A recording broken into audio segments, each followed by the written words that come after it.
இங்கே ஆம்பளை பிள்ளைகளை கொல்லிட்டான். அதில் நர்ஸுமார் நல்ல மருத்துவச்சுமார் நல்ல செப்பரேட் நல்ல இங்கே இருந்தால் உங்களை ஆண்டவர் ஆசிரிப்பார். அங்கே இருந்த மருத்துவச்சிகள் பார்த்தாங்க, பார்வோன் சொன்ன ஆம்பளை பிள்ளையை கொல்லுன்னு.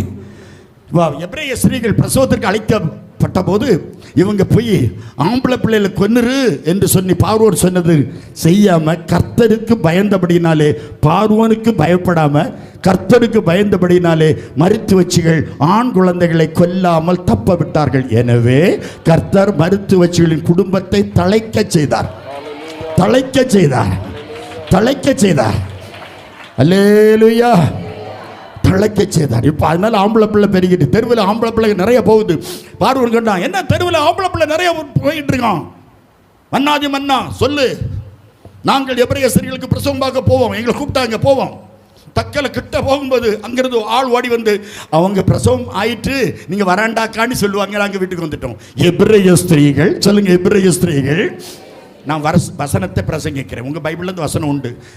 எபிரேய ஸ்திரீகள் பலம் உள்ளவர்கள். ஒரு அல்ல சொல்லுங்க, அல்லேலூயா. எபிரேய ஸ்திரீகள் பலம் உள்ளவர்கள்.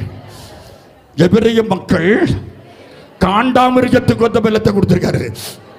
அது வீட்டில் குத்ததுக்கு இல்லை, மனைவியை குத்தாத, புருஷனை குத்தாத, பிள்ளைகளை குத்தாத, பெற்றோரை குத்தாத, அடுத்தவனை குத்தாத, அடுத்த சபையை குத்தாத, அடுத்த ஊழியக்காரனை குத்தாத, அதுக்கல்ல காண்டாமிருகத்துக்கு ஒத்த பலன். தேவ சமூகத்தில் பலன் அடைவதற்காக கர்த்தர் உன்னை கொடுத்திருக்கிறார்.